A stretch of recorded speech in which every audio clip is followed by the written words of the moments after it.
एक युवक बहुत ही महत्वाकांक्षी था। उसके बड़े बड़े सपने थे। वह बहुत कुछ हासिल करना चाहता था, बहुत बड़ा बनना चाहता था, लेकिन उसे यह सब कुछ बहुत जल्दी हासिल करना था। उसे हमेशा लगता था कि उसके पास समय बहुत कम है, इसीलिए वह जल्द से जल्द अपने सपनों को पूरा करना चाहता था। उसने कई बार कड़ी मेहनत करके जल्दी सफलता हासिल करने का प्रयास किया। हर बार असफल हो जाता। उसे थोड़ी बहुत कामयाबी तो मिल जाती थी, लेकिन उसे कभी भी अपने मन चाहे परिणाम हासिल नहीं हो पाते थे। इस बात से वह बड़ा परेशान हो जाता था। वह सोचता रहता कि कमी कहाँ रह रही है, आखिर वो ज्यादा मेहनत करके दूसरों की तुलना में जल्दी सफल क्यों नहीं हो सकता।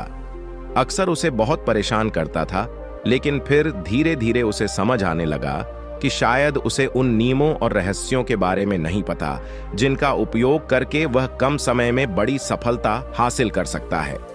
जिस दिन उसे यह बात समझ आई, उस दिन के बाद से वह ऐसे इंसान की तलाश में रहने लगा जो उसे सफलता के उन नियमों और रहस्यों को बारे में विस्तार से समझा सके। तभी एक दिन उसे अपने एक मित्र के माध्यम से एक ऐसे गुरु के बारे में पता चला जो अपनी बुद्धिमत्ता और ज्ञान के लिए दूर दूर तक प्रसिद्ध थे। वह लोगों की समस्याओं को समझकर बड़ी ही बुद्धिमानी और सरलता से उसका समाधान निकाल लेते थे। साथ ही वह मुश्किल से मुश्किल बात को भी बड़े ही आसान शब्दों में समझा देने में माहिर थे। गुरु के बारे में जानकारी मिलते ही अगले दिन वह युवक सीधे उन गुरु के आश्रम में पहुंच जाता है। वो गुरु एक बौद्ध भिक्षु थे। युवक ने उन्हें प्रणाम किया और उनके सामने बैठ गया।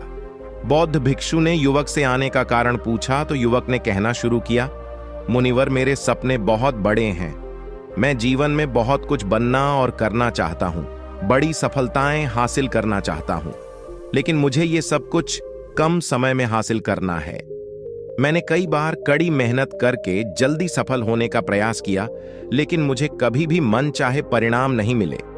मुझे लगता है कि मुझे सफलता के उन महत्वपूर्ण नियमों और रहस्यों के बारे में जानने की जरूरत है जिनका उपयोग करके मैं कम समय में बड़ी सफलता प्राप्त कर सकता हूं। क्या आप मुझे उन नियमों और रहस्यों के बारे में विस्तार से समझा सकते हैं?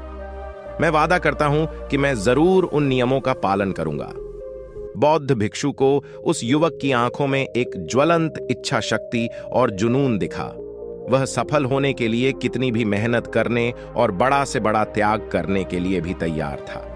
बौद्ध भिक्षु ने उसकी आंखों में देखते हुए गंभीर आवाज में कहना शुरू किया, आज मैं तुम्हें 8 ऐसे नियम बताऊंगा जिनका अगर तुम पूरी ईमानदारी से पालन करते हो तो तुम 10 साल के लक्ष्य को 10 महीने में पूरा कर सकते हो।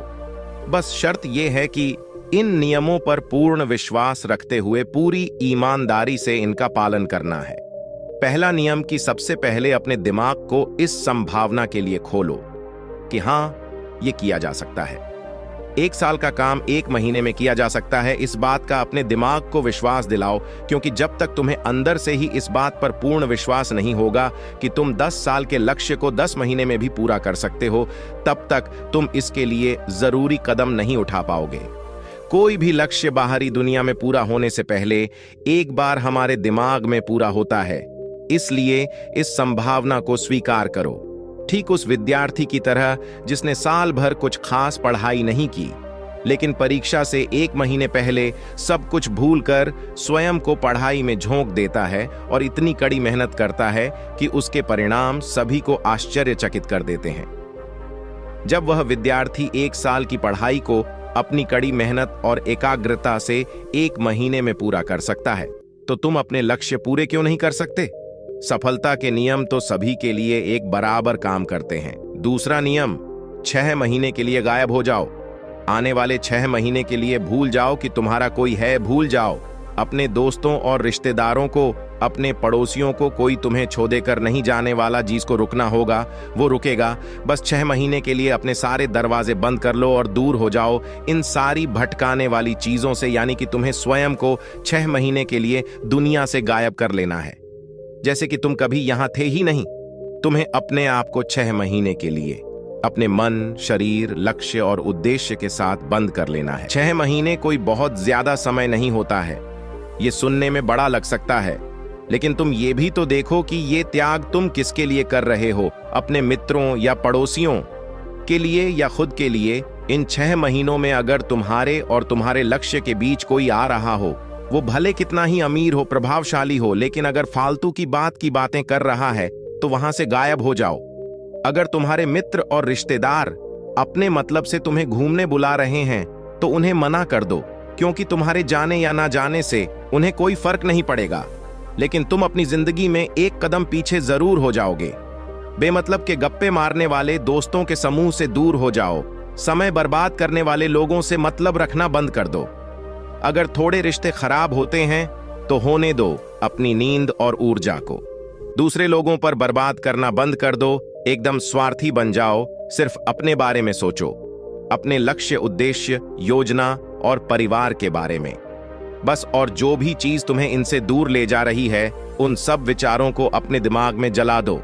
तीसरा नियम, एक सही गुरु की तलाश करो। अगर तुम्हें किसी काम में जल्दी सफल होना है और उसके शीर्ष पर पहुंचना है, तो तुम्हें अपना समय उस काम का साधारण ज्ञान रखने वाले लोगों के साथ बर्बाद नहीं करना चाहिए, बल्कि तुम्हें तो सीधा उस इंसान के पास जाना चाहिए जो पहले से ही उस काम के शिखर पर है, क्योंकि वही इंसान तुम्हें सबसे अच्छे से सिखा सकता है कि शीर्ष तक कैसे पहुंचना है। उसने उन सारी मुश्किलों और बाधाओं का सामना कर रखा है जिनका तुम भविष्य में सामना करोगे। इसीलिए वह अपने अनुभवों से तुम्हें ऐसी बातें सिखा सकता है जिसे स्वयं सीखने में तुम्हें अपना बहुत सारा समय खर्च करना पड़ेगा। तो 10 साल के लक्ष्य को 10 महीने में पूरा करने के लिए तुम्हें अपने क्षेत्र के सबसे सफल लोगों में से एक को अपना गुरु, अपना मार्गदर्शक बनाना पड़ेगा। दोस्तों, चाहे पैसा हो या सफलता हो, दोनों को स्पीड से हासिल किया जा सकता है। बस इसके लिए सही गाइडेंस, फोकस और मेहनत की जरूरत है। चौथा नियम, एक स्पष्ट और निश्चित लक्ष्य तय करो। निश्चित कर लो कि तुम्हें क्या और कितने समय में हासिल करना है। तुम्हारा लक्ष्य स्पष्ट रूप से तुम्हारे पास लिखा हुआ होना चाहिए। तुम भले ही कितने ही होशियार हो, कितने ही बुद्धिमान हो, कितना भी तेज तुम्हारा दिमाग हो, लेकिन अगर तुम्हारे पास एक स्पष्ट लक्ष्य नहीं है और तुम अपने लक्ष्य की तरफ रोज मेहनत नहीं कर रहे हो, तो बड़ी सफलता तुम्हें कभी नहीं मिल सकती।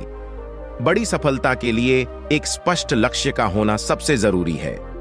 मानवीय स्वभाव के बारे में एक बात है कि अगर तुम्हारा लक्ष्य बहुत ज्यादा आसान होगा तो तुम उसे हल्के में छोड़ दोगे, और अगर तुम्हारा लक्ष्य बहुत ज्यादा मुश्किल होगा तब भी तुम उसे असफल होने के डर से छोड़ दोगे।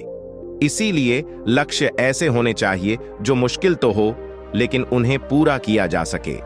अगली बात, तुम्हारे जीवन के लक्ष्य यानी प्राथमिकताएं 3 से ज्यादा नहीं होनी चाहिए। अगर तुम्हारी 3 से ज्यादा प्राथमिकताएं हैं, यानी 6-7 ऐसे काम हैं जो तुम्हें लगता है सारे बराबर जरूरी हैं, सारे करना जरूरी हैं, तब उनमें से एक भी ऐसा काम नहीं है जो सच में जरूरी है। 3 से ज्यादा प्राथमिकताएं होने का मतलब है कि एक भी ढंग की प्राथमिकता नहीं है। प्राथमिकता का मतलब होता है उद्देश्य, यानी जो है बस यही है और इतने समय में ही है, कोई उद्देश्य नहीं। मतलब भटका हुआ, दुखी और अस्त व्यस्त जीवन। उद्देश्य से मतलब मजा क्या चाहिए पता है तुम्हें? अगर किसी इंसान के पास कोई उद्देश्य ही नहीं है तो वो हमेशा भटकता ही रहेगा। ज्यादातर लोगों की जिंदगी का नियम बड़ा अजीब है। उनको नहीं पता कि उन्हें क्या चाहिए और वो बस लगे हुए हैं। इसीलिए अगर तुम्हें 10 साल का लक्ष्य 10 महीने में हासिल करना है तो तुम्हारा लक्ष्य तुम्हारे दिमाग में स्पष्ट रूप से अंकित होना चाहिए। 5वां नियम के लिए एक विस्तृत योजना बनाओ। देखो कि तुम्हारे लक्ष्य को हासिल करने के लिए 3 सबसे जरूरी काम क्या है, उनका पता लगाओ और फिर उन कामों को आगे छोटे छोटे हिस्सों में बांट लो। अपने 10 महीने के लक्ष्य को दिनों, हफ्तों और महीनों में बांट लो और ये निश्चित करो कि तुम हर दिन अपने उस बांटे हुए काम को पूरा कर रहे हो। इसके साथ ही तुम्हारे पास 3 ऐसे ठोस कारण होने चाहिए कि तुम्हें ये लक्ष्य क्यों हासिल करना है। याद रखो, जितना ज्यादा मजबूत तुम्हारा कारण होगा, उतनी ही ज्यादा संभावना है कि तुम्हारा लक्ष्य हासिल हो जाएगा। हर दिन उस लक्ष्य को पूरा होता हुआ देखो और महसूस करो कि जब तुम उस लक्ष्य को हासिल कर लोगे तो कैसा महसूस करोगे। उसे महसूस और अनुभव करने की कोशिश करो। साथ ही ये प्रश्न भी अपने से पूछना जरूरी है कि तुम्हारा जो लक्ष्य है उसे पूरा करने के लिए क्या क्या करना जरूरी है और क्या क्या छोड़ना पड़ेगा। तुम्हें अपने लक्ष्य के बारे में ये अंदाजा भी जरूर होना चाहिए कि तुम्हारा लक्ष्य कितना मुश्किल है। तुम्हें अपने लक्ष्य को हासिल करने के लिए कितनी मेहनत करनी पड़ेगी, कितना त्याग करना पड़ेगा, इस बात का भी तुम्हें अंदाजा होना चाहिए। छठा नियम, स्वयं के अंदर प्रबल एकाग्रता और अनुशासन विकसित करो। कभी कभी ऐसा होता है ना कि हम बहुत ज्यादा ऊर्जावान महसूस करते हैं। हमें लगता है आज बड़ा अच्छा लग रहा है, पर समस्या ये है कि यह कभी कभी ही महसूस होता है। याद करो उस दिन के बारे में जिस दिन तुम बहुत ज्यादा एकाग्र थे, बहुत ज्यादा काम करने का मन कर रहा था। तुम्हारे अंदर ये नहीं आ रहा था कि मैं कल से करूंगा। एक उत्साह था तुम्हारे अंदर, एक ऊर्जा थी। सोचो, अगर तुम्हारे साथ ये हर रोज होने लगे तो तुम अपनी जिंदगी में क्या कुछ हासिल नहीं कर सकते। अगर तुम किसी काम को करने का वादा करते हो तो वह तुमसे उस काम के पूरा होने या ना होने पर प्रश्न कर सके और तुम्हें उसे उत्तर देना पड़े। ऐसी उत्तरदायित्व और जवाबदेही तुम्हें तुम्हारे लक्ष्य से भटकने नहीं देती और तुम्हें समय पर काम पूरा करने के लिए मजबूर करती हैं। वह व्यक्ति जिसके प्रति तुम जवाबदेह रहोगे, वह तुम्हारे माता पिता या गुरु कोई भी हो सकते हैं। आठवां नियम, लगातार सीखते रहना और नई चीजों को अपनाना। अगर तुम्हारा लक्ष्य बहुत बड़ा है तो ऐसा नहीं होगा कि तुमने लक्ष्य बनाया और वो तुम्हारी योजना अनुसार पूरा हो जाएगा। तुम रोज मेहनत करते रहोगे और आगे बढ़ते रहोगे, ऐसा नहीं होगा। रास्ते में कई सारे उतार चढ़ाव आते रहेंगे। कई बार तुम बहुत मेहनत करोगे, तुम्हें कुछ अच्छे परिणाम मिलेंगे। फिर तुम मेहनत करते रहोगे लेकिन तुम्हें परिणाम नहीं मिलेंगे। तुम नीचे आओगे, ऐसे ही फिर ऊपर जाओगे और ऐसा ही कई बार होता रहेगा। तब जाकर तुम्हारा दिमाग, तुम्हारा शरीर और तुम्हारा विश्वास ये चीज स्वीकार कर पाएंगे कि हाँ, मुश्किलों के बाद भी तुम बड़ी सफलता प्राप्त कर सकते हो। बात बहुत ही साधारण है। बदलाव प्रकृति का नियम है, इसीलिए लगातार नया सीखते जाओ। अपने पुराने बेकार विश्वास को तोड़ते जाओ और समय के अनुसार नई चीजों और नए तरीकों को अपनाते जाओ। इतना कहने के बाद बौद्ध भिक्षुओं ने अपनी बात समाप्त की। अब उस युवक को समझ आ चुका था कि उसे जल्दी सफलता हासिल करने के लिए